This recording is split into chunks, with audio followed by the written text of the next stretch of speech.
So how do you communicate in a grown-up way?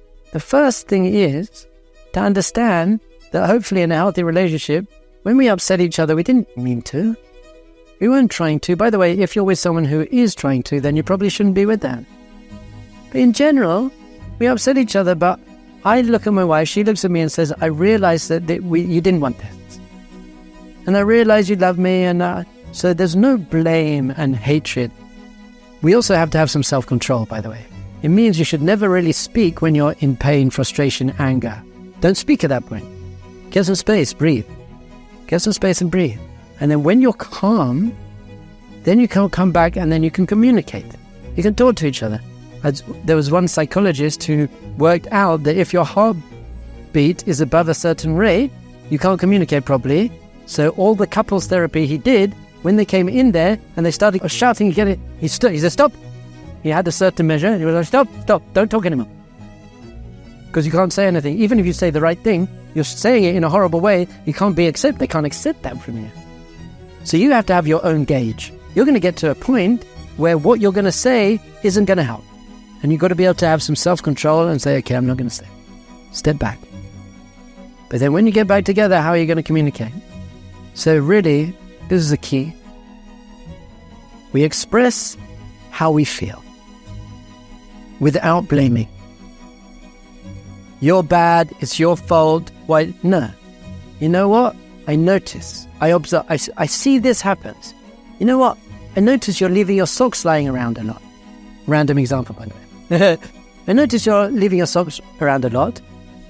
I don't think you're bad and I don't hate you, but I just want you to know that it makes me feel kind of disrespected. It makes me feel like I'm your maid and I have to pick up your sock. And also it makes me feel embarrassed because I want our home to look nice for the guests. So I'm just saying this out how it makes me feel. And then you can give some sort of, can we try and do it differently? Now that is much easier to receive, by the way. If someone's attacking you, you have to defend yourself. But when my wife's not attacking me, she's just saying, look, this is what it is and this is how it makes me feel. Do you think we can try something else? I'm much more open to working on that. So a lot of communication, people just need to express themselves. I just want to be heard. Once again, for your friends and for your children. Once you get it out on the table, lots of it's not a problem anymore. We used to do something called a clearing. Thursday night, I felt like I was going to the principal's office, by the way. My wife was like, Dov Ber, we need a clearing. I was like, look. So it was 3 questions. My wife was a social worker. She said, look, the first question you say, what's not working for you in our relationship? What's not working? Well, I don't like how you're leaving your socks lying around. It's not working for me. Some things we can't change. It's not working for me that you come home late from work, but I understand that you have to come late from work because we need to pay the rent. But I'm just putting it out there. It doesn't work for me. It doesn't make me feel good. It's not healthy for me.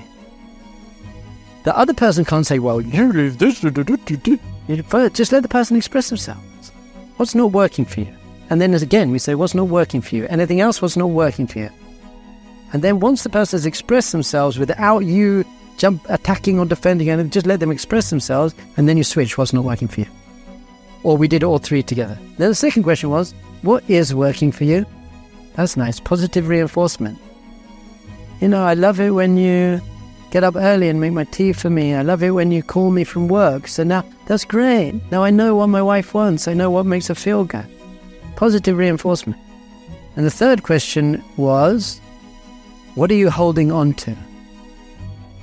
What are you holding on to means specific events, specific things that happen, not general habits and patterns like what's not working for you. But, you know, last Friday night when we went out, you said this one thing and it made me feel a bit, or when you did that, it hurt me a little bit. Just things that hurt me and I'm holding on to. Just let me express those things. And I used to just go over it. What else are you holding on to? Now, if someone feels safe and they're not going to be attacked, then they can share. You can speak all night. If they feel, if I say that I'm holding on to this, I'm going to be attacked, they say, well, you then they can't express and there's no relationship.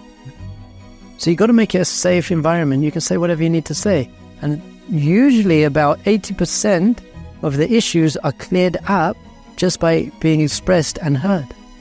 I just want to be heard. I want to be validated and heard. So as soon as someone's expressing something, you say, I really hear that, I'm sorry. Let's try and do it differently. And I'll try and pick my socks up now, by the way. By the way, I don't leave my socks around because I think my wife's a maid. I've been leaving them around for my whole life. Got nothing to do with my wife. But I don't say it. My wife says, and I understand that you're not leaving them around because you think I'm a maid, because you've been leaving around your whole life, but it makes me feel like that. And I say, you know what? I'm going to try. I'll work on picking my socks up. And she says, and I'll work on not feeling like you're disrespecting me because I know you're not really. And I say, great. So we're just going to take responsibility and work on what we can do. A very, very, very healthy relationship. Good communication, by the way, once again, with your kids and your friends and your boss and everyone in your life and with yourself. Let people express themselves. Don't make them wrong. Don't attack them. Don't put them down. Don't be critical. Let them express themselves and say, okay, how are we going to work together? I want this relationship to work. The relationship is a partnership. This is how it's going to work. I'm invested in this relationship.